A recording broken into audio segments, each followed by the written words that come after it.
Hello, my name is Phil Bowen. I'm the Director of the Centre for Justice Innovation, and I'm delighted to welcome you all to our seminar to discuss our new report entitled Equal Diversion, Racial Disproportionality and Youth Diversion.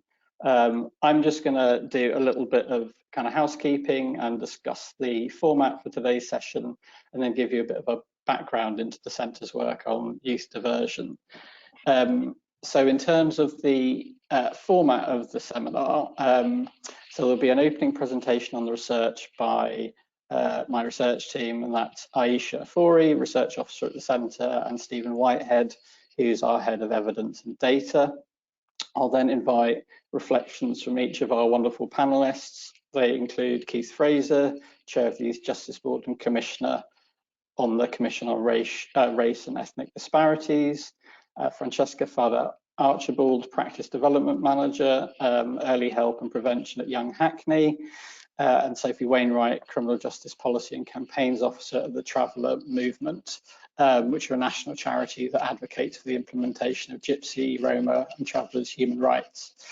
After they've given comments for sort of 5 or 6 minutes, we'll then move to questions posed to both the researchers and the panel by me from the chat function. So those of you who are attending can submit questions via the question button. We obviously won't be able to get to all of the questions that are asked. It looks like we've got around about 200 attendees so far. But as you submit your questions, it would be great if you could leave your name, organisation and contact details along with your questions, and if we can't get to it during the session, we'll endeavour to follow up after. Finally, just to say, we'll be sharing a recording of the event after we finish today. So yeah, just in terms of a bit of background to the Centre for Justice Innovation and our work on diversion. So the Centre for Justice Innovation is a not-for-profit that seeks to build a justice system which every citizen believes is fair and effective. We provide hands-on support to practitioners in the justice system to help them develop and share innovative and effective practice.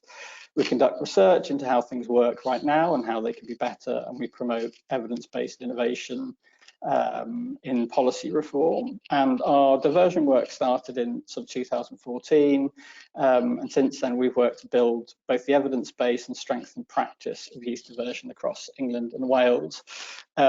In England and Wales, the first step on the ladder of contact between children and young people in the criminal justice system is often youth diversion, a set of informal, non-statutory practices in which children and young people are provided the opportunity to avoid a statutory out-of-court disposal or a court prosecution, and hopefully a criminal record, if they complete a set of community-based interventions.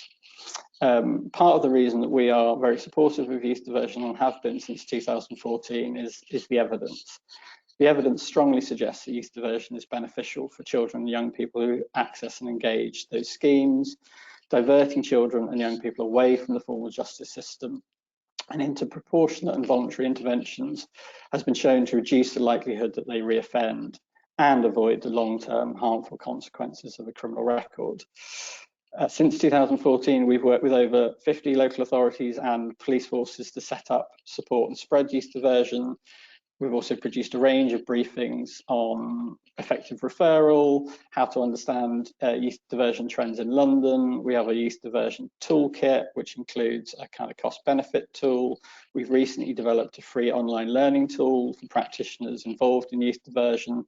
In 2018, we conducted the first ever survey of the field to analyse practice on youth diversion, and more recently have been working with colleagues at the YJB and the Ministry of Justice to strengthen the policy framework around youth diversion. So one of the things that we do in our youth diversion work is try to identify areas of research that are needed by practitioners, and one of those areas was clearly around concerns that current practice around youth diversion may be not doing everything it could do to mitigate racial disparities in youth diversion, which kind of was the background to our research. But I won't talk about that. I'll hand over to my research team, who are much better to talk about that. So I'll hand over to Stephen to present the research that we published last week. Stephen. Thank you, Phil. So as Phil says, the centre's been involved with youth diversion in a very hands-on way for a number of years now. And our practice development team have worked closely with youth offending teams, youth offending services across England and Wales to help them develop and implement evidence-based approaches to youth diversion. And that means they spent a long time with practitioners, understanding their concerns, understanding their interests. And the issue of racial disparity was one that came up time and time again as something that people were concerned about, that they would like to see an investigation of. But as a non-statutory way of working without central data collection, developing a really clear picture on disparity in youth diversion is not easy. So for this piece of research, we've taken a kind of deep dive case study approach, looking at two areas, looking at how racial disparity may be manifesting in youth diversion in two areas in England and Wales.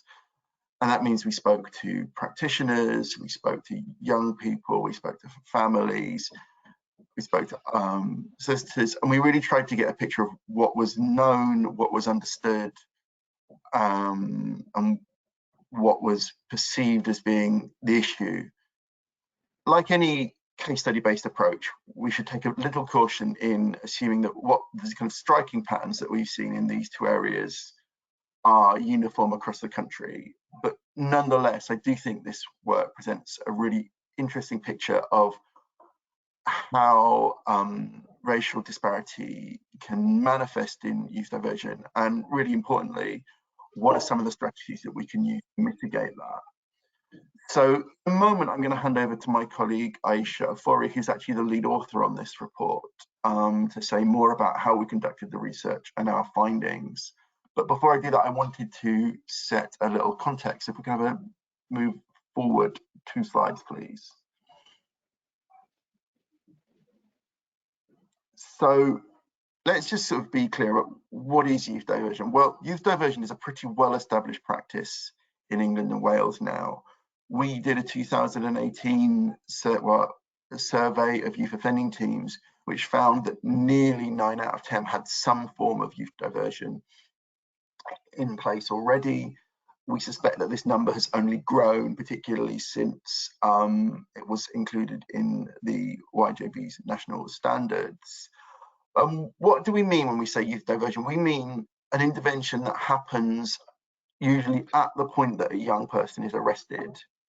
It provides them with the option of undertaking light touch voluntary support as an alternative to formal criminal justice system processing. So they don't go to court, but also they don't get a formal out of court disposal, which means, really importantly, they don't get a criminal record. And next slide, please. Why is this important? Well, there's been a lot of research into how and why young people offend. And what we actually know is that most young people who do offend, as they mature, their lives will change and they will naturally move away from offending. But we also know from extensive research that when we bring them into contact with the criminal justice system, this actually increases the likelihood that they will reoffend in the future. There's an element of labeling, there's perhaps it changes their relationship with the criminal justice system and their understanding of its legitimacy. There's certainly an element of kind of just coming to the attention of the police in that formal way can increase the chances of a more significant response downstream. So the first thing that youth diversion does is it actually creates a space for that natural desistance of crime to happen without the harmful consequences of justice system involvement. And secondly, importantly for young people, if done right, it can come with a sense of procedural fairness, leaving with them a sense that they've been understood, listened to, and fairly treated in their contact with the criminal justice system, which we know supports their perceptions that the justice system is legitimate, and therefore young people's willingness to comply with the law in future. And then thirdly, youth diversion does helpfully avoid some of the costs that can be incurred by formal criminal justice system processing, and particularly prosecution. So next slide, please. And then what does this mean for racial disparity? Well, there's a kind of paradoxical place for diversion in a criminal justice system where we know that racial disparity is endemic. First of all, on the one hand, as an intervention which diverts people away from the justice system, diversion has been identified as being a potentially protective mechanism for racial and ethnic minorities who are over-policed, over-arrested, over-prosecuted. It provides them with an off-ramp. And you can see this in, for example, the Lamy review, where deferred prosecution, which is a form of adult diversion operating similarly, was identified as a kind of helpful intervention for mitigating racial disparity. But at the same time, racial diversion operates in the criminal justice system that we have now. It's subject to the same pressures, to the same influences as other decision making, which means that there is a potential for decision making about who gets diverted and how they get diverted to actually mirror the disparity in other aspects of criminal justice decision making. And if that occurs, then this intervention, which has the potential to protect people from being overpoliced, can actually exacerbate disparity by providing, some ethnic groups with better access to an off-ramp away from the formal justice system than others. And you can really see the concerns about this in this evidence that Justin Russell gave to the Justice Select Committee, where there is real concern now about whether there is equal access for diversion. So that's the kind of context in which we're operating. I'm now going to hand you over to Aisha, who's going to tell you more about how we undertook this research and what we found. Great, thank you, Stephen. Can we have the next slide, please? Okay, and the next one. Great, thank you. So moving on to the research questions for our research, we aim to explore three main research questions. Firstly, we looked at what is the impact of race and ethnicity on children and young people's access to youth diversion. Secondly, we explored what is the impact of race and ethnicity on children and young people's engagement with youth diversion. And lastly, we looked at should adjustments to practice be made. So the term access relates to who gets diverted, and engagement broadly refers to the benefits children and young people receive from diversion. Okay, can I have the next slide, please? Great. So I'd just like to go over some of the terms that we've used in the report. So we've used the term BAME, which refers to Black, Asian and minority ethnic groups, and broadly speaking. However, we do recognise that this term does not refer to a homogenous group of people, and where possible, we've tried to be really specific in regards to ethnicity in our report. Then we've also used the terms, both the terms race and ethnicity in our research questions. We understand that these can be defined as different concepts, but we've included both terms to capture the diverse experiences and cultural differences between groups. Okay, can I have the next slide, please? So in terms of the methodology, so just to give a bit of brief context, we first conducted a rapid literature review to provide some context to the project and to inform our research questions. And the project was qualitative in nature. We used semi-structured interviews with a range of professionals, young people and parents to gather data. Okay, can I have the next slide, please? Okay, so a bit more about the research sites. So we'd initially aimed to involve 5 sites in the project, but due to COVID, only 2 were able to participate. Both were youth offending teams in England with different demographic profiles. One was an inner city yacht, which had an ethnic majority population, and the other was a suburban site with an ethnic minority population. And both teams provided access to children, young people and families who were interested in participating. Okay, can I have the next slide, please? So in terms of our participants, we had 20 people who participated in the project, and we interviewed all our participants over Zoom. In terms of the participant breakdown, we had 3 police officers, 10 yacht professionals, 3 young people, 3 parents, carers, and 1 defence solicitor. So we had aimed to recruit higher numbers, especially children and young people. However, we were severely limited because of COVID. Okay, can I have the next slide, please? Okay, so just to talk about our findings. So we split our findings into 2 main parts.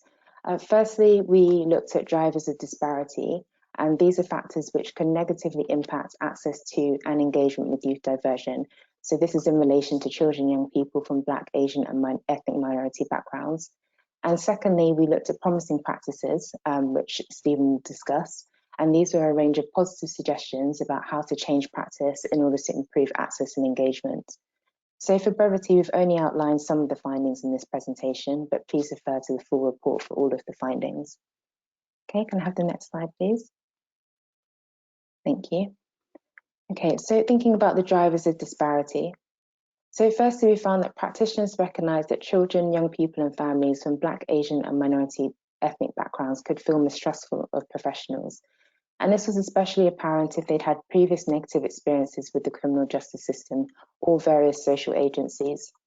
Some professionals recognised that mistrust was directly linked to histories of racial disproportionality in policing. And this is illustrated quite nicely by this quote from a yacht worker describing their interactions with some families. So the yacht worker says, if in their view they've not had a good experience with authority, the police, schools, social workers that have been involved with the family, then they're going to be far more wary of us coming in and working with them. And then secondly, we found that some of the restrictions on eligibility for diversion schemes can result in unequal access. And this was because a number of professionals suggested that young people from Black or Gypsy, Roma and traveller backgrounds were less likely to admit an offence or more likely to give a no comment interview. And they cited the reasons for this being things like receiving poor legal advice from solicitors and the mistrust of the criminal justice system. However, in the 2 teams selected for this study, admitting the offence was an essential criteria to access diversion. So as a result, young people from these backgrounds may be more likely to miss out on access to diversion and escalate further into the criminal justice system than their white counterparts. Another restriction was having prior offences, and a yacht worker illustrates this with the quote here. Our service is a little bit funny about having repeat offences, but if you're going to disproportionately stop a young Black male who we know smokes cannabis, you're going to catch them twice. They're going to come through our service twice. Okay, can I have the next slide, please? Thank you. So we also found that some professionals and young people had a really limited understanding of youth diversion. There appeared to be a lack of clarity and understanding amongst some practitioners and young people about the option of diversion and access to these schemes. And we can see this illustrated here in this quote from a solicitor. Actually, I think it's probably something that we should know a bit more about, because the youth will say to us, what does a diversion intervention entail? And I can never answer that question. So this really has negative implications for advocating for young people and increasing access. And this is a particular concern for young people from Black, Asian and minority ethnic backgrounds who may benefit from these schemes. We also found that some practitioners had perceptions of poor family engagement. So some professionals felt successful engagement in diversion interventions hinged on families encouraging the child or young person to participate. And we found that some practitioners generally had a tendency to make more overt claims about these barriers, particularly with respect to Gypsy, Roma and traveller children. And this was apparent in this quote from a solicitor speaking about Gypsy, Roma and traveller families being offered diversion. The reality is that their loyalty to their values and their family traditions, I think this will always prevent them from accepting the opportunities that are being offered to them. Okay, so I'll pass back to Stephen now to continue outlining the promising practices. Thank you.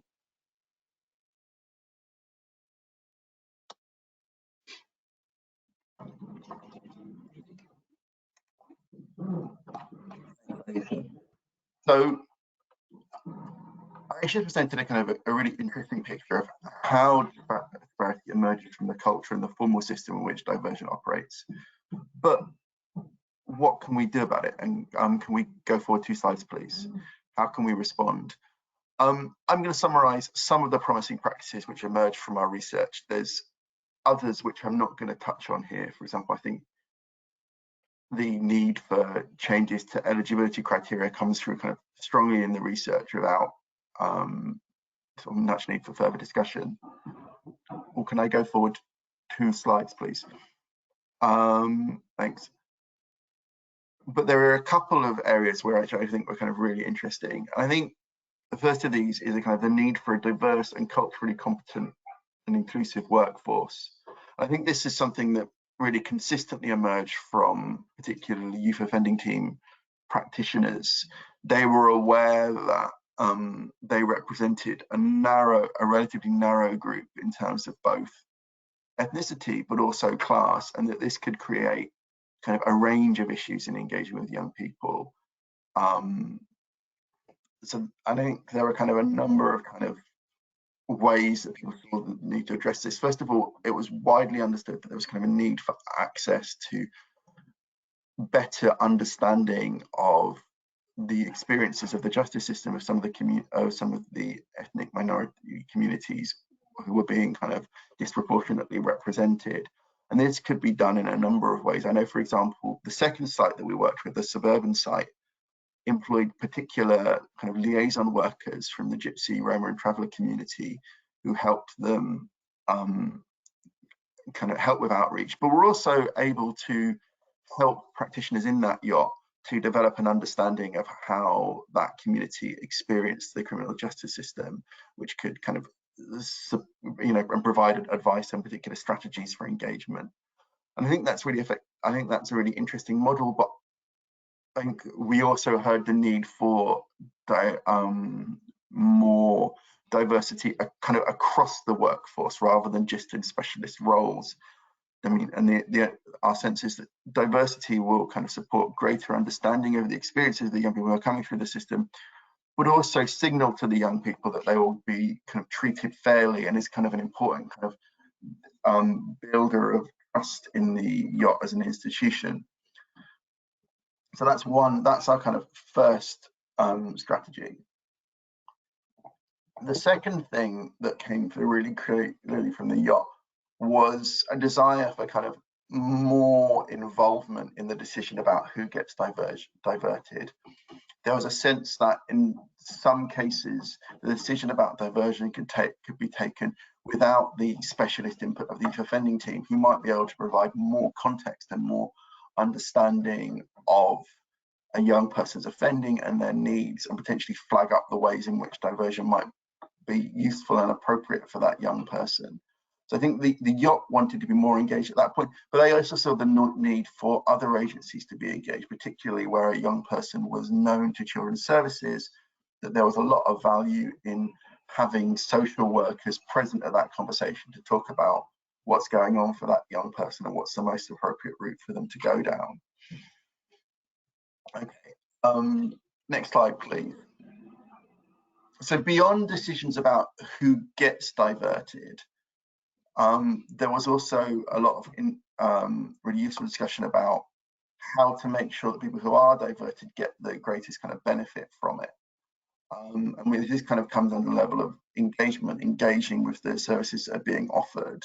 And we know from kind of extensive research that engaging with the services, as you might expect, is a kind of really important prerequisite for actually getting the kind of benefit.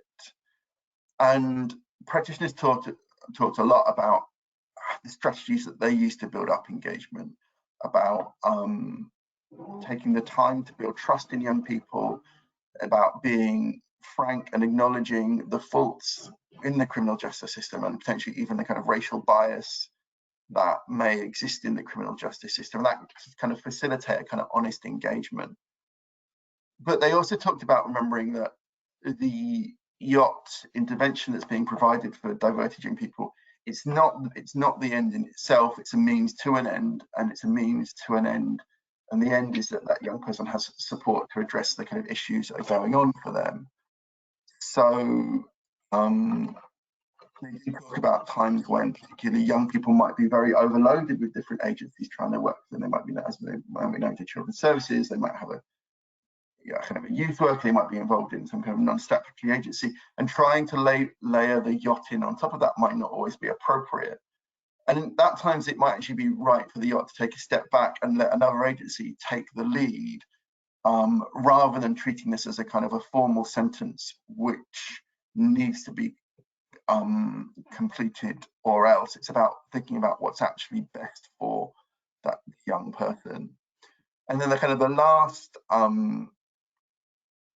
thing, which really speaks to what Aisha was saying a moment ago, was the importance of diversion training. That is, making sure that solicitors, yes, but also in so many cases, police officers are really aware of what diversion is, what it's for, what it might be like for a young person that's going through it, who it's suitable for, and how to access it. Because without that, it's going to be difficult for young people to be diverted, and particularly young people from ethnic minority communities who, because of historic mistrust in the system, might be less able to kind of advocate for themselves, or, as we really found in our research, may be perceived as kind of less compliant, more high risk. So I think that training is really something that yachts can begin at a kind of local level, working with their partner agencies. But it's also interesting to think about what other kinds of training, particularly for solicitors who have kind of, very kind of thorough CPD structure, might be useful. So I think there's a lot more in the report, and as you might expect, I encourage you to read the full report. But that's some of the kind of highlights in terms of how we can actually address the disparity in access to diversion. So next slide, please. We're going to kind of close in a second. I'll hand over to our really interesting panelists. But I really wanted to thank some of the people who made this kind of report possible. I think it's obviously really important. Aisha's done a fantastic job with this piece of work, and thank you to her. But there's been lots of other people who've been really important. We've had really useful advice and input from Alexandra Cox at the University of Essex, as well as Bami and Carmen in our team. So thank you, everybody. Obviously, this work wouldn't have been possible without our generous funders at the Hadley Trust and the Esme Fairbairn Foundation. So thank you to them. And probably most of all, thank you to all the people, and particularly the young people who took the time to participate in our research. Doing this kind of research over Zoom is difficult, and we ask people to be kind of very vulnerable and open with us, and they were really willing to engage. And without that, this work wouldn't have been possible. So thank you to them. And I guess I will now hand back to Phil, who's going to introduce our panelists. Thank you, Stephen. Thank you, Aisha. That was really fantastic overview of the report. So yeah, I'm going to hand over to the panel. For those people who want to ask questions, either of Stephen and Aisha, or indeed the panel, please submit those questions via the question mark that you'll find on the technology to the right of the screen. It should be.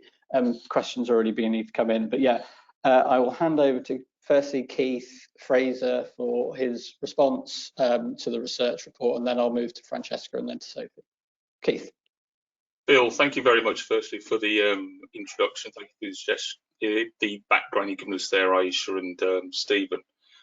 Really welcome the report. I think it's extremely timely, given the increased focus that we've rightly got in relation to racial disproportionality in and around the justice system. What I want to do is kind of give you my thoughts broadly around the report and also the environment in which it operates, also what's happening in that environment, and also then a bit of context then about the future. So kind of picking up on firstly what's happening at the moment, and that's probably going to be from a youth justice board and also system-wide perspective. As you're aware, on the 13th of August 2020, we published a document and piece of work called Exploring Racial Disparity, and that was about how the effects on children in their early years within the youth justice system. It also has a number of presentations within there and infographics which reflect the latest data, and that helps to make sure that the data is accessible to a number in and outside of the justice system. We've also responded to feedback and take advantage of new data to look more closely at marginalised groups such as the Gypsy, Romani and Traveller communities, and also looked after children. And in particular, in relation to the GRT communities, they're probably, the children there are probably less reflected in relation to our understanding, and more needs to be done in relation to our understanding in relation to GRT communities. And I often use the term they're visible in plain sight, and there's a number of reasons why that's happened. We've also developed the following toolkits, and I'll give you a quick summary here, and that's the Summary Ethnic Disproportionality Toolkit, and that's a high-level indicator around disparity. There's also a local ethnic disparity toolkit, and that's used by youth offending teams to understand the data in their local areas. There's also a reoffending disproportionality toolkit, which indicates a disparity in relation to reoffending. And also, as I spoke about earlier on, the Exploring Racial Disparity infographic, which kind of identifies disparities in children's journey in and around the justice system and before. And one of the things that I wanted to kind of really highlight from the start was, just because there are disparities in relation to some children's vulnerabilities, it doesn't mean it's inevitable that they must come into the justice system. And that's why I think, you know, the conversations we're having now are really, really important. There's also been an extended categorisation with the youth offending teams and management systems to capture 18+ data. We've also influenced the National Police Chiefs Council in relation to their scrutiny panel guidance for stop and search and out of court disposals. Late last year, we held an employability event in September, looking at positive ways around diversion in relation to employability. We're also working with the Alliance of Sports, the initiative that's sponsored by the London Marathon Charitable Trust, and that's using sport and physical activity to support those that are more likely to be in the justice system and also in the youth justice system. We're also currently working with the Department of Work and Pensions to pilot something called mentoring circles, and that's being piloted in 2 London boroughs at the moment. Also working with the Association of Police Chiefs Council in relation to overrepresented children. Let me just start that again, sorry. Working with the Association of Police and Crime Commissioners, and that's in relation to their policing and crime plans, and we're looking at how they can have access to the disproportionality toolkit, so that can influence the decisions they make, strategic decisions that they make in relation to what's included in policing and crime plans. And I think that's quite a significant next step, because when I first looked at this about sort of like 2 years ago, this was virtually invisible in relation to policing and crime plans across England and Wales. So I really do hope to see a difference there in relation to that, based on a sound audit trail around decision making, justifiable decision making around whether or not just disproportionality should be included or not. We're also working with the Ministry of Justice in relation to chance to change, and that's a deferred prosecution pilot, and that touches on the area that Stephen was talking about, that decision making at the point of arrest. Also working with the National Police Chiefs Council, I think this is quite significant as well, in relation to a pathfinder to address over-representation at that early point in relation to out of court disposals. And I'm really pleased that the police have partnered with us in relation to that significant piece of work around out of court disposals, and that's going to be happening in 3 or 4 police areas in England, and also 1 in Wales, and that's taking off at the moment as we speak. On the 8th of January 2021, a new Pathfinder project was announced that will explore the impact of COVID-19 on minority ethnic children and the families in a couple of London boroughs, Brent and Newham. It's hoped that these projects will alleviate the trauma and adverse childhood experiences which have been compounded by COVID-19, and in turn minimise the number of children entering the justice system. So that's a real early look at things which could have an impact on children entering the justice system. I'd be really interested to see what happens in relation to that piece of work. And also in January of this year, you'll be aware that we published research around ethnic disproportionality in relation to remand and sentencing and out of court disposals.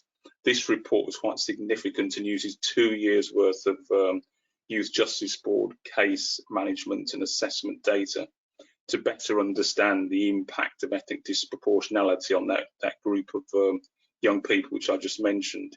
It helps us identify specific areas where we can work with partners across the system and focus our collective efforts. I think it overlaps in relation to the work that Stephen and Aisha have just been outlining as well. And the reason why I go through the whole list is quite often organisations or people are not aware of the amount of work that's actually going on in relation to in relation to disproportionality, and also the breadth of that work and the depth of that work and the collaboration that's needed.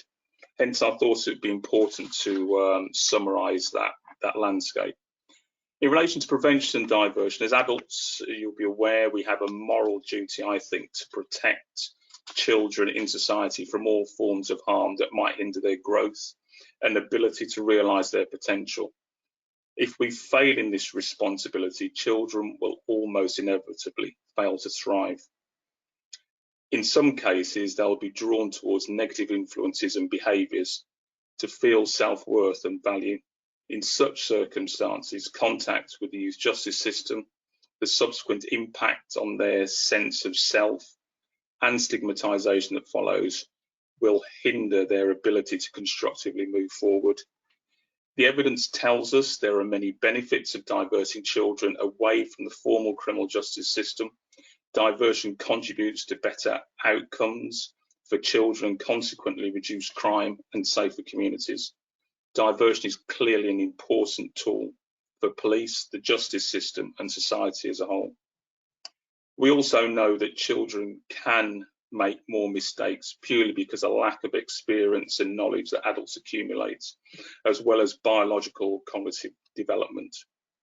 Diverting children recognises this and moves the stigma of involvement with the justice system and also a criminal record.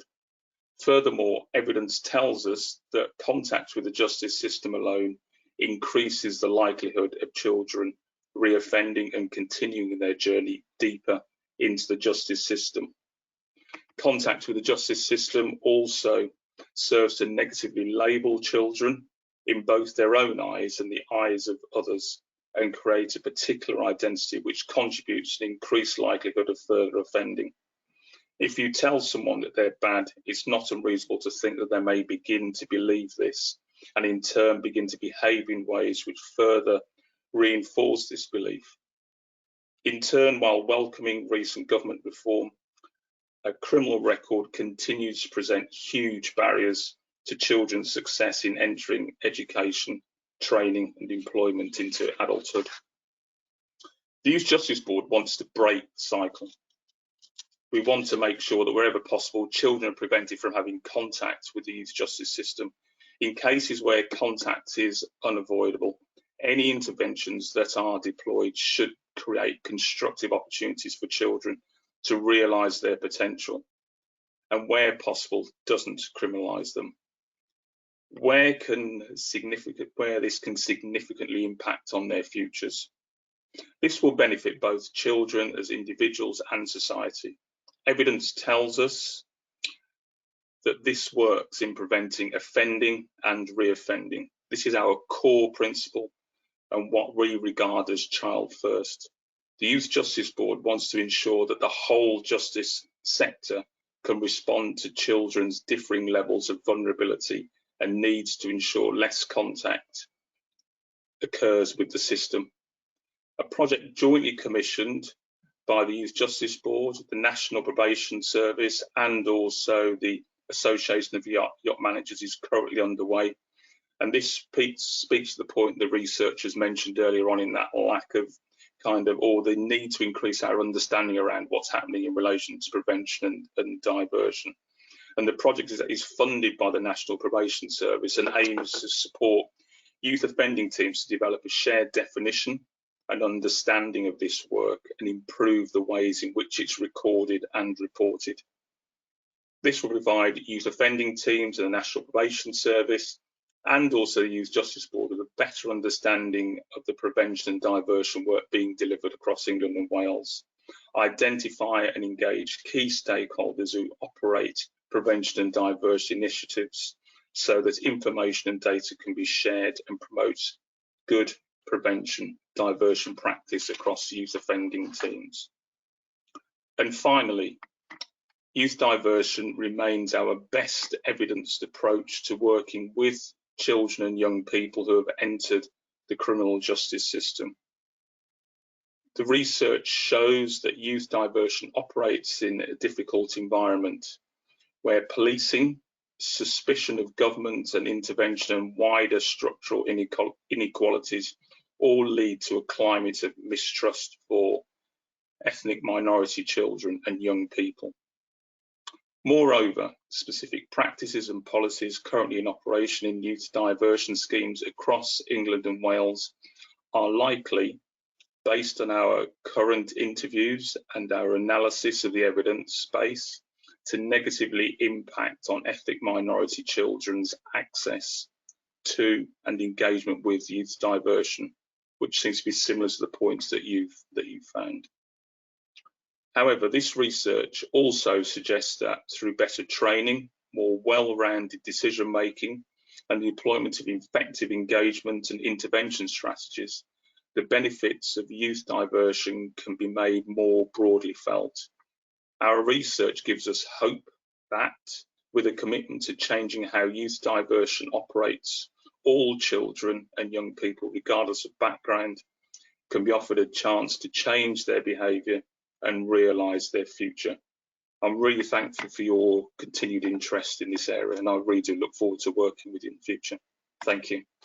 Thank you very much, Keith, and thank you for your for that very useful overview of sort of the general work on disparity that the YJB and MOJ are taking forward, for reiterating your commitment to the YJB's focus on breaking the cycle and your specific support for diversion in our work.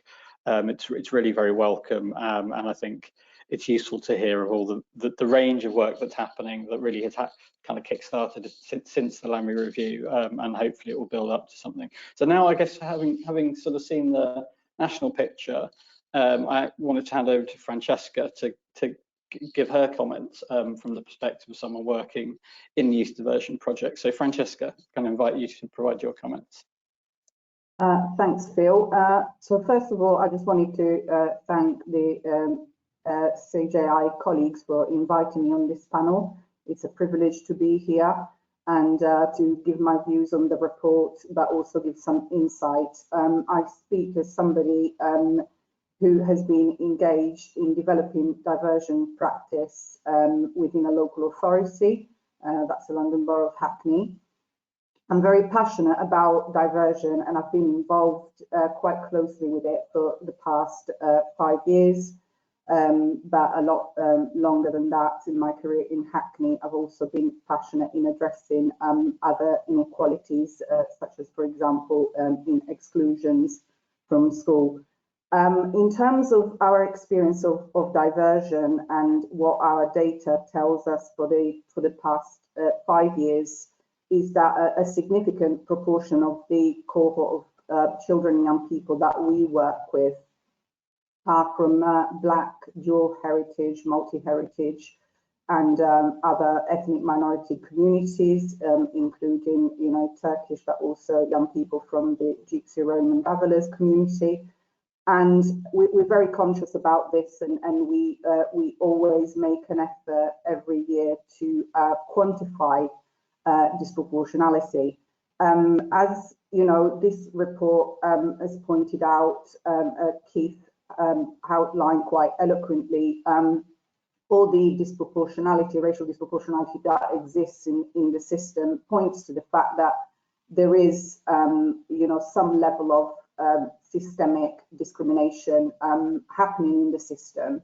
And from my point of view, and the point of view of a lot of colleagues that I work with are very passionate about this, is that we all have a responsibility and a duty to interrogate the data, but also to respond to what we see with concrete actions. So that's really, really important. So one thing that is also the report highlighted is the fact that there is not enough research perhaps done in this field in the UK, and that it's important also from our experience to collate quantitative data about diversion. But equally important, which is what this report has done, is to also understand the qualitative information and the experience of young people, the voices of young people that come into contact with diversion. Without a combination of both of these, we wouldn't understand fully what it is that we're dealing with and where we need to intervene. So that's, for myself, it's really important, and I would welcome in the future, and it sounds like there is a great concerted effort to do a lot more research and projects in this field.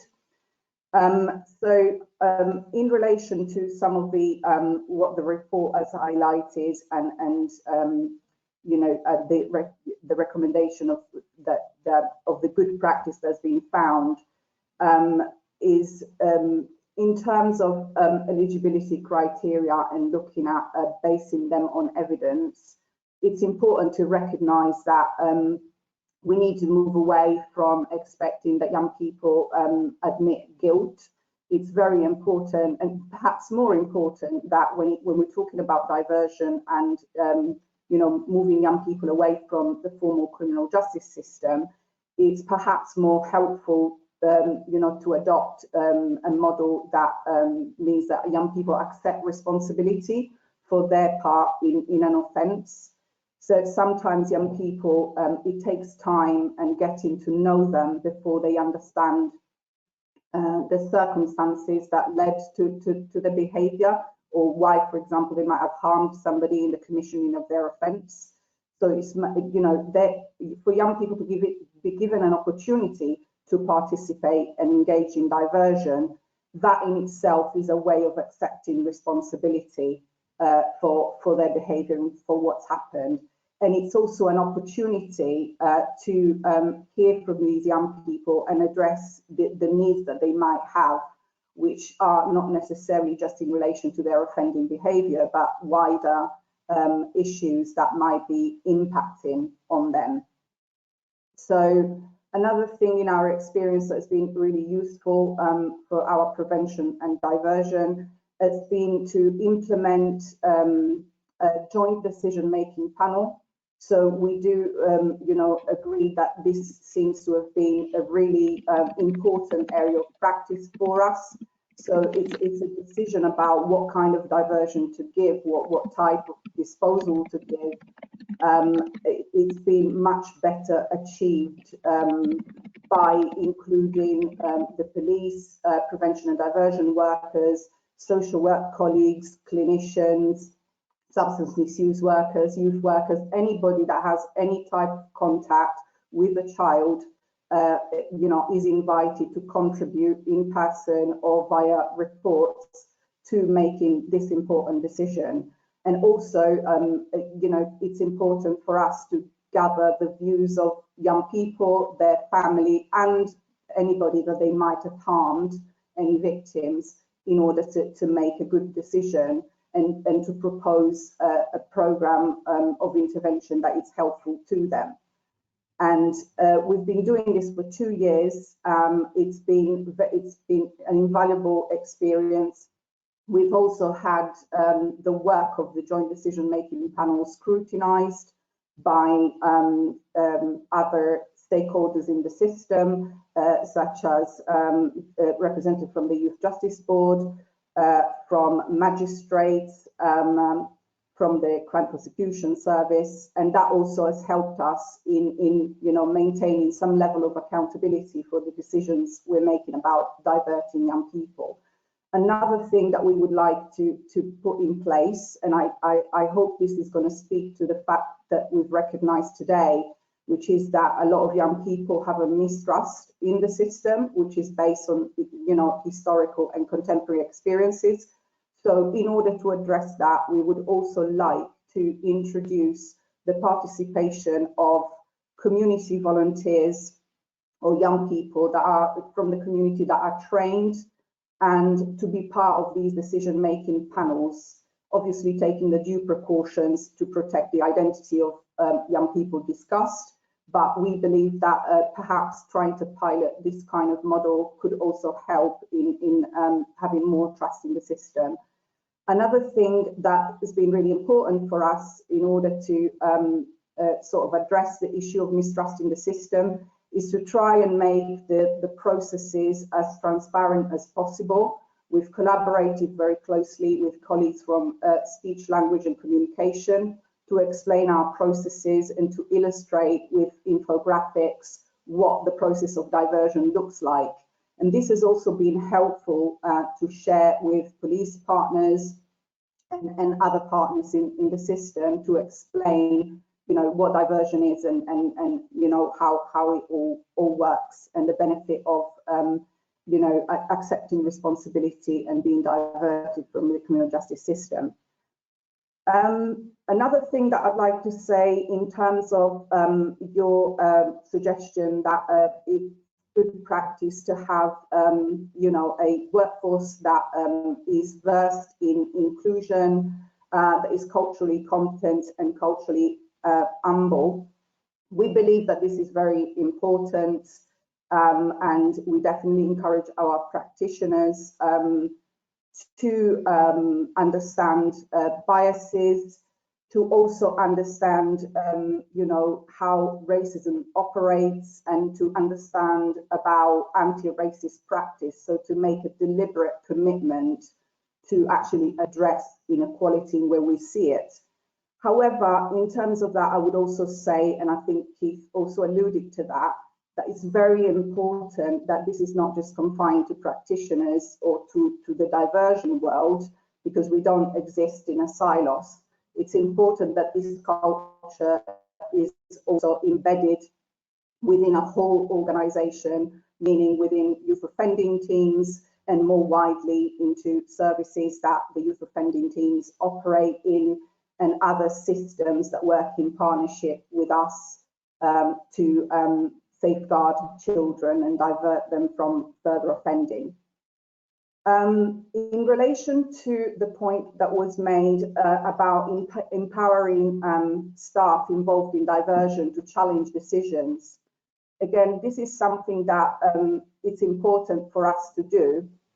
However, it's also important that when practitioners challenge any decisions or any instances where they see inequality, that they also are backed by their leaders and that their leaders also understand, you know, when there are systemic inequalities and are equally committed to address these. So I would push it a little bit further in terms of not just saying that it's important that practitioners do this, but that there is, you know, a shared commitment at all levels of systems to do this.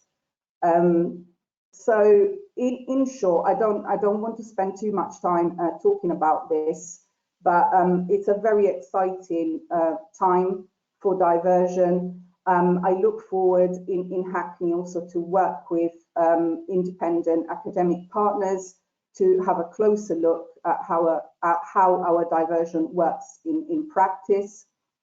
We will also, you know, be part of an inspection soon, which will look specifically at how we're meeting the needs of young people that are Black and dual heritage. So that will also help us in our learning about what we're doing. And although we, you know, in the past 5 years, we've seen that we've been very successful in diverting a large proportion of our cohort from the criminal justice system, the work is never finished and it's never done. So it's a continuous, you know, learning process, and it needs to remain, you know, a commitment to understand how inequality plays out at all levels in diversion. So I'll just leave it back to you, Phil, to introduce the next panelist. Thank you so much. It was really, really fascinating to get a view from Hackney and from all the work that you're doing, and it's really inspiring. And I want to thank you for those comments. And thank you also to people who are submitting questions on chat. I mean, there is we plan to finish this session at 12 o'clock, and there is absolutely no way we're going to get to all those questions, but we'll try the best we can. But before we get to that, really important to hear from Sophie Wainwright and her views on the research and on youth diversion more generally from the perspective of Gypsy Roma traveller communities.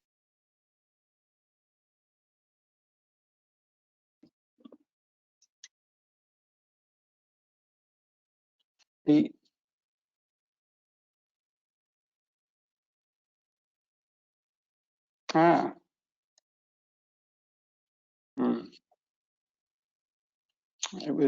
It was working so well. I will just ask my backup team. I mean, it was unfortunately bound. Yeah.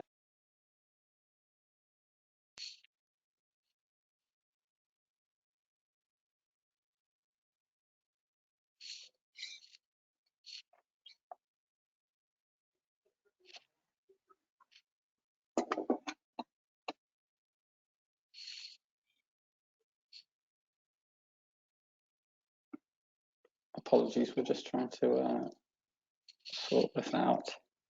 It's times like this, Phil, where you need some music. Yeah, exactly.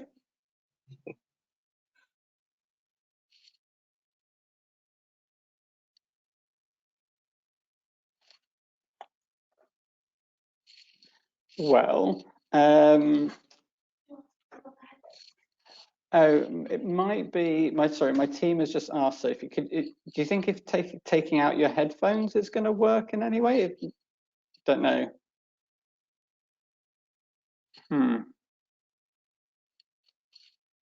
What I might do while we try to resolve that issue is just to ask a couple of the questions that have been asked in the chat. So there was in particular a set of questions around formal admissions of guilt. And just to kind of give context to that, when we did a survey of practice in 2018, we had 115 yachts provide a return out of the 152 yachts. 44% of those yachts said that they do require formal admissions of guilt from young people before they're accepted onto diversion programs, but 31% said they do not require those. I just wonder if the panel had any. I mean, and we certainly take the view at the centre that asking for acceptance as a responsibility is more likely to be something that young people, especially from communities that have lower levels of trust in the justice system, are more likely to accede to. I wonder if anyone had any comments about how we can work with those areas that do require formal admissions of guilt to sort of reduce those barriers. Keith?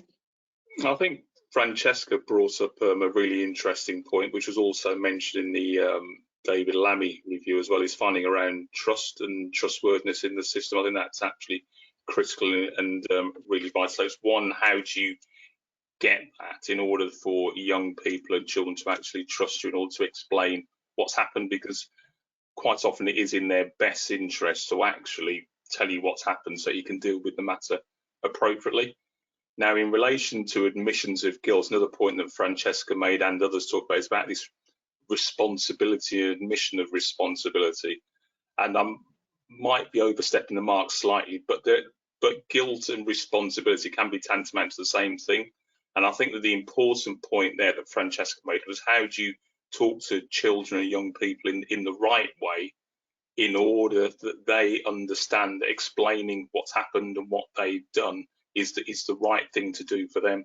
I think sometimes it might be the way that adults approach their conversations with children and young people that actually acts as a as a barrier to actually children explaining what's happened and what's done. So I think it might be around how we turn that question. We actually lead to the same outcome. We find out what that young person, that child, has done, without saying we want you to say you guilty, yes or no. So I think the onus should be more on us and how we're communicating appropriately with children and young people, rather than looking for a specific yes or no, am I guilty. That's really useful, and I think we've certainly heard that some people equate admissions of guilt with willingness to complete and comply with interventions, and those two things are separate dynamics. I think, all things being well, that Sophie is unmuted, so apologies for that. Sophie, yes, we can hear you. Fantastic. It was fine. I think I was muted by an organizer, so I couldn't unmute it my end, but it's all good now. Thank you. Yeah, so we'll pick up where we didn't manage to start. I guess just to say thank you for being here, and it's a really great opportunity for us to sort of speak to the findings that in a lot of instances are really quite specific to the experiences of Gypsy, Roma and Traveller children. And I guess sort of thinking about this broadly, the best place to start is that we know custody is not the best place for children, including Gypsy, Roma and Traveller kids. And youth diversion has a really important role in preventing custody and going through the criminal justice system. And we know that there's something going wrong here because Gypsy, Roma and Traveller youth are enormously disproportionately represented in the youth justice estate. And despite the census saying that Gypsy Traveller youth people only make up 0.1% of the population overall, we, our report Overlooked and Overrepresented in 2016 found that Gypsy, Roma and Traveller boys made up 7% of young offender institutions and 12% of secure training centres. So there's a really big mismatch here. And when these children go into custody, we know their experiences are really poor and their consequential outcomes are really poor. We know that they're more likely to feel unsafe and more likely to be victimised by their peers. And they're also more likely to report having their property stolen. And we also know that they were less likely to have a sentencing plan and less likely to feel they have been treated well on arrival. So it's sort of poor experiences all round. And sort of in complete agreement with the findings of the report, we know that youth diversions are important, but there are really substantial barriers for Gypsy, Roma, Traveller kids in accessing them, and we know that they struggle to get them and other out-of-court disposals further on in the line. It sort of carries on all the way through, starting with youth diversion. And we know that they're more likely to have their, as with a lot of minorities, they have their ethnicity considered as a risk factor. And we know that they face bias regarding housing, again, sort of at all stages of the criminal justice system, right up until sentencing. Perceptions around housing and family are really big barriers. And we know that their sort of understandings of the role of family can be a really big barrier as well, and can be really have really sort of discriminatory and damaging attitudes portrayed towards them when going through the system. And due to a well-founded anxiety around policing, like many other minority kids, they are more likely to give a no comment interview and sort of no formal admission of guilt, which then makes this practice that they need to give that really damaging for accessing these diversionary programs. And this sort of then fuels perceptions that people have of these children, that they don't want to help themselves, or that they're uncooperative or unhelpful, or even we often hear that there's perceptions that they're beyond help, which is just completely ill-founded. And we know that this is in keeping with a range of poor outcomes, and a sort of sector-wide, there needs to be a more holistic understanding of the experiences of minority children, including Gypsy, Roma and Traveller children, and to take a more holistic approach to understanding them. So, for example, we know that Gypsy, Roma and Traveller kids' experiences of youth justice are shaped by the school to prison pipeline. We know that Roma kids recently were held to be 9 times more likely than their peers to be excluded in some areas, and Gypsy and Traveller kids are 3 times more likely to have gone into care than their peers, which has a massive impact on how they engage with all services, and a massive impact on their mental health, and so on. And these can create long-lasting barriers and often trauma due to the sort of discrimination they sort of experience throughout all these services, and it can create further marginalization and can sort of impact on their successes when engaging with sentences further on. Although sort of it's not all doom and gloom, we know that given the right support, these children can really thrive. So sort of with our tutoring project, we support over 100 children and their families as part of a catch-up scheme, and the engagement is fantastic. I think we have about 90 to 100% attendance, which is insane, and we're completely oversubscribed. And we're constantly getting children trying to get spaces, but we've got a really long waiting list. And a key part of this is engaging with parents. Parents are so keen to give their children the best opportunities, and these conceptions that parents are unhelpful and families unhelpful is really quite disturbing, because that's just so remote from what we've experienced. Parents have been so committed to their children's education, and have been an essential and integral part to the success rates we've had as part of the tutoring scheme. And also we have an equality and social justice unit that supports lots of parents, often mothers, who are really dedicated and devout into keeping their children within schools and are tackling quite often very discriminatory practice within schools and trying to sort of keep their children engaged in education, which is unfortunately sometimes an uphill battle against the schooling system. And we also have a NEAT program, which is not an educational skills or training for young adults, and that's is going to give level 1 maths and English to up to 30 young people who are not in education skills or training, and that's also had really good uptake, and we're really looking forward to the outcomes that has.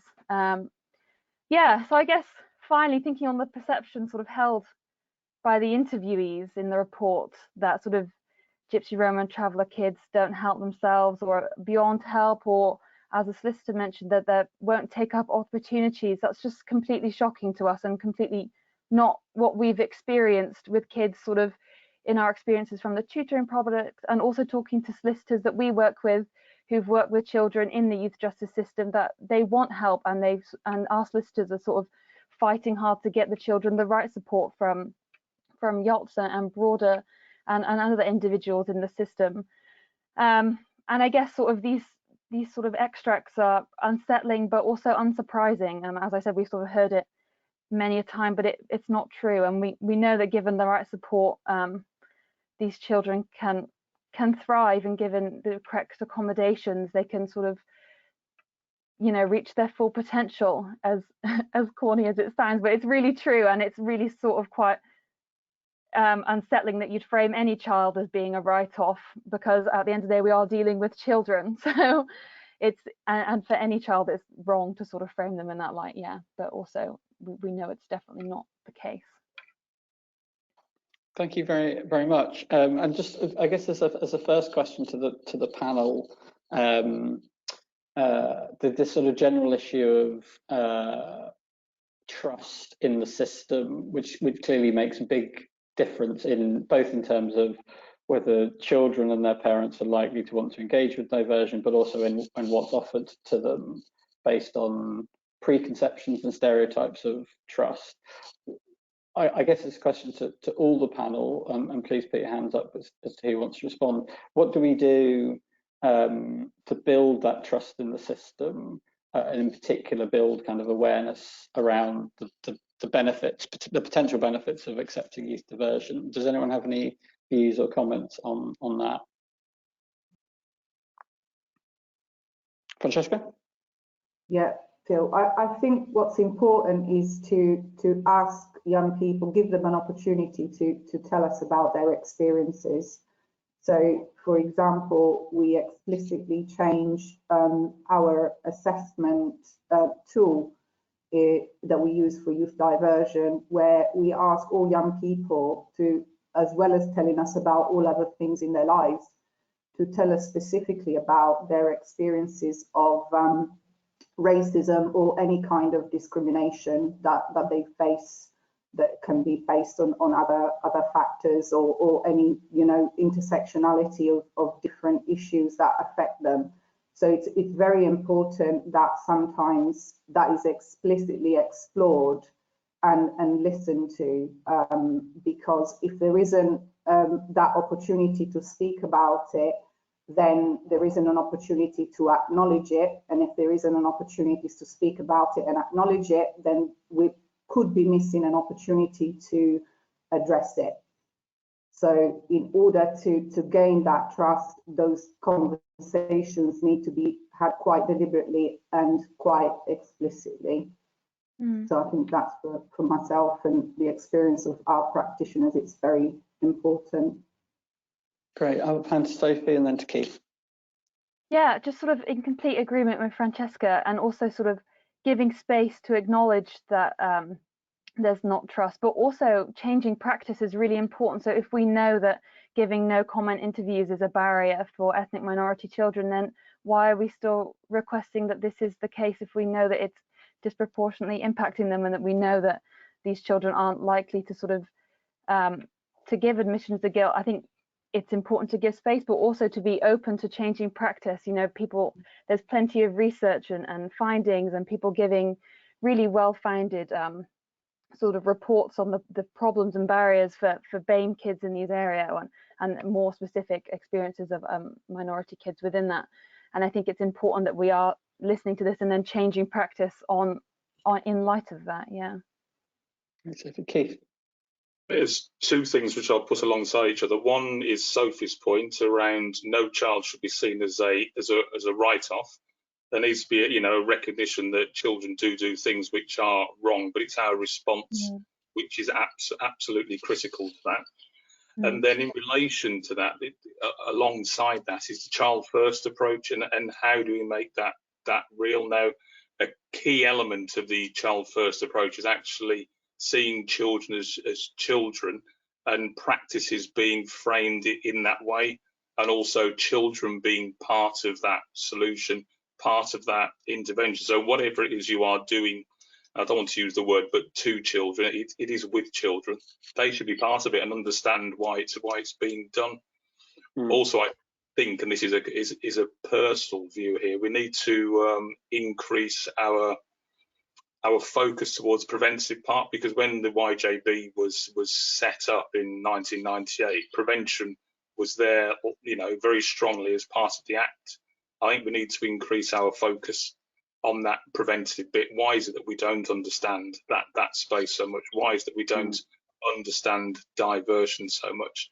But I suppose the two key things I would say in relation to that is how do we make child first real, from a policy thing that government departments and statutory agencies actually say this is going to produce some tangible benefits, and then bring it down to kind of practitioner level, so that when you've got somebody who's actually there at the sharp end, what does this mean for them in practice? Right, thank you.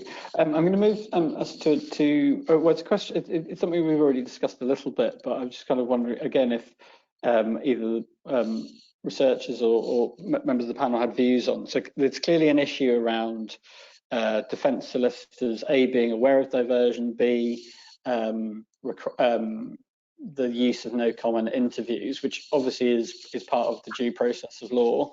But I wonder if anyone had any reflections on how we manage some of those tensions. And it does feel, I mean, certainly from our own work, we found we've done police training around diversion, but often we find that training solicitors is much harder because they're a more diffuse group. I'm just wondering if anyone had any suggestions, comments, experiences on that issue.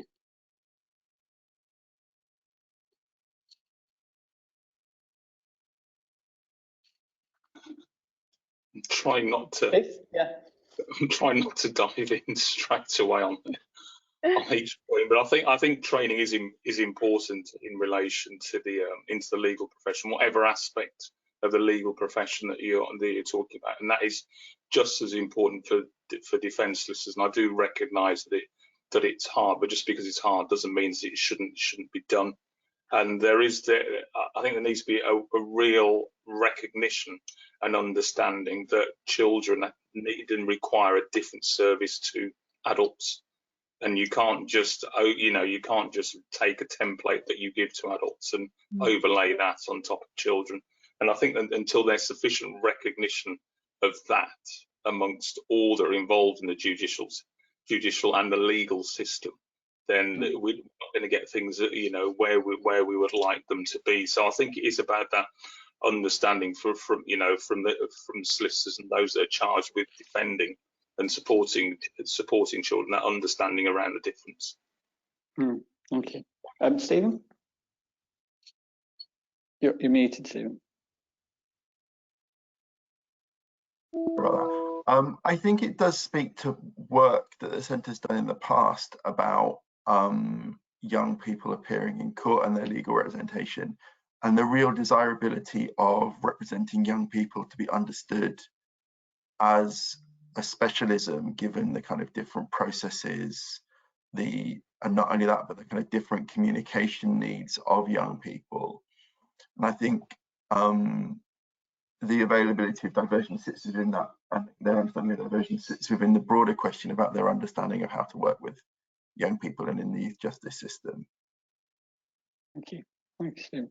In that past work, we called for some look at kind of specialist qualifications for young solicitors and working with young people, which I think still remains relevant. If I move on also to another area that's been asked quite a lot in the chat function has been about the relationship between the police and yachts in making diversion decisions, and there's been a great deal of interest, Francesca, about your joint decision making panel. The questions are partly like, sort of, have you felt that that's actually made a difference to working relationships between the police? I mean, do you find there are any instances where the police don't want to divert and yachts or other agencies are wanting to divert, and how you resolve that? So that was point one. And then secondly, a question around, have you actually found, is there any evidence that that's made decisions more, or is corrected for racial disparity in any way? So on the first point, I mean, we've always had a good relationship with our yacht police officers because they're quite closely embedded in our team. So even before we started having the joint decision-making panel, they were quite committed to diversion. And I think it's also because of their relationships and links with officers on the ground that they have grown the trust in using diversion. Also, the data that we've collected has shown that diversion was working, and young people that were, informally diverted, the majority of those, over 80% consistently over 5 years, were not coming back within 12 months of committing their offence. So all of those things increased, I think, trust in that what we were doing was working and was reaching positive outcomes. But what has helped in terms of the decision-making panel is to use a broader and more holistic picture in making that decision. And perhaps it's helped in terms of certain offences where the police might have started off suggesting that we should offer a formal disposal like a youth conditional caution, but hearing about the detailed circumstances of that particular child has led to that going right down to an informal diversion. And perhaps we might not have been able to do it quite in the same way if we just didn't have the weekly panel to make those decisions. So we can't say necessarily that we've noticed it's made a huge difference in terms of disproportionality, because the majority of our cohort is still young people of Black and other minority ethnic groups. However, it's what we're seeing is it's making a difference in terms of the level of disposals gradually going down. So whereas we might have had an equal proportion of our whole cohort within a year being diverted and the rest being given formal out of court disposals, we've seen the proportion of diversions rising. So that's still successful in terms of, yes, we might have that racial disproportionality, but we're also being more successful in diverting more young people that then are not coming back. So as we build our evidence-based, I think that kind of helps quite a lot. And it also, I suppose, helps in persuading partners. So one of the things that we're looking to maybe develop is, to propose a diversion for young people who do possession of blades or possession of cannabis in schools. But we would like to put the proposal to schools and to safe schools, just also with that evidence base that says, look, we have been successful, so give this child a chance. and it's not an easy sale, for lack of a better word, but we're certainly willing to try things and you know, to pilot some things and see, you know, if it makes a difference. Thank you for that. I hope that answers the question. I think that does, and it sounds to me like just from the chat that a lot of people will be beating a path to Hackney to find out how that all works. So apologies if that gives you extra work. Keith. So if I just quickly build on what Francesca said, I think one of the things for me around that question is around for us not to focus on the volumes, because there are some areas where you'll have a larger proportion of ethnic minorities. I think what is important is what's different in relation to the outcomes for different people and different communities within that. So it's how do we look down and drill down within the minority communities to understand what's happening differently for different people in the same circumstance. So I'd almost say don't let the volumes mask what's happening. Your intervention should be specific in relation to what you're actually looking at. That's why your piece of work is important, because it's actually looking at disproportionality and overrepresentation and what needs to be done differently. And that's my other point, is what needs to be done differently. So why is it that the system is not having the same positive impact for minority children in relation to diversion away? So what is it that needs to be done differently? Not just what's happening by chance, because we've got a lot of minority children on the programme. What is it that we're doing differently that impacts on them? And also I'd encourage the use of that disproportionality toolkit by all youth offending teams across England and Wales, because regardless of what the place looks like in relation to visible minorities, in inverted commas, it's not always visible, that disproportionality, unless you have a look for it. And then when you look for it, you're quite often surprised by what you find in relation to that. So I'd really encourage that thing around using that disproportionality toolkit, and also this breaking down and understanding what's happening for different communities and not letting the volume mask what's really going on. That's really helpful. Another set of questions we've been asked is about the role of families, and I think that those questions are partly about the role of families in supporting young people to go through the process of diversion, but also to accept the offer of diversion at the front point. I wonder if anyone had any comments, thoughts, or experience on the importance of the role of families and carers in supporting young people to do better, and any sort of observations on that. Sophie? Yeah, I guess sort of just what I was talking about earlier. I mean, we find that families being key, especially with children, because quite often you're dealing with younger, like school-age children, so it is crucial. And in our experience, we find that it's been absolutely integral to sort of making sure that children stay engaged, as it would be with, you know, any other school child. It's important to make sure that their parents are engaged, or carer, or whoever. But I think sort of, and it can encourage a more positive relationship, and also make a situation, obviously depending on the relationship, but make a situation less threatening, sorry, and increase like better understanding around the situation if there's an adult present. Yeah, that's sort of my immediate thoughts. Any other views on the role of families, Francesca? Yeah, absolutely. It's fundamental. Parents and carers are crucial partners all the way through in terms of diversions, formal and informal. They need to be part of it from the beginning, and we need to understand their perspective as well. They can also help us in understanding what we might need to change in terms of how we do things, how we deliver the programs that we do.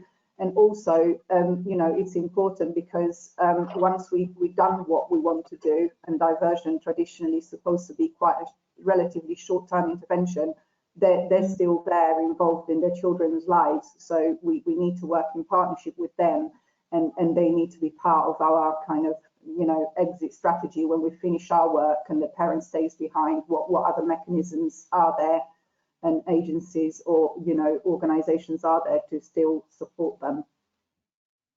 Thank you, Keith. It's a Keith Fraser view with a bit of a YJB view as well alongside it. I suppose just a bit of a recognition that people are messy. You know, I'm a dyslexic Romy that got, you know, that's got a degree, that's headed learning and development, has challenges in relation to spelling, reading and writing, was one of the slowest people in relation to reading at school. Families are the same, they fit into that same kind of messy category. So don't place our own stereotypes on what a family looks like. So I think it's around the importance of that word family, and don't place our own values on what a family should look like, because we could discount an individual. It's really important for that child or young person in relation to supporting them. Thank you very much. So I know we've only got about five minutes left, and I want to reserve a little bit of time just at the end to wrap up and do a few thank yous. So possibly time for maybe one or two more questions. So again, and I was just kind of trying to brigade a lot of questions that people have been asking into one. So there's been questions around the use of restorative justice and either restorative justice or the involvement or information to victims, and how important that is in diversion. And I just would say, as part of our survey in 2018, we found that 56% of 115 yachts, whatever that number is, provided some kind of victim information or RJ. But just again, sort of comments on how we should better involve victims, or at least inform them about what's going on. Francesca?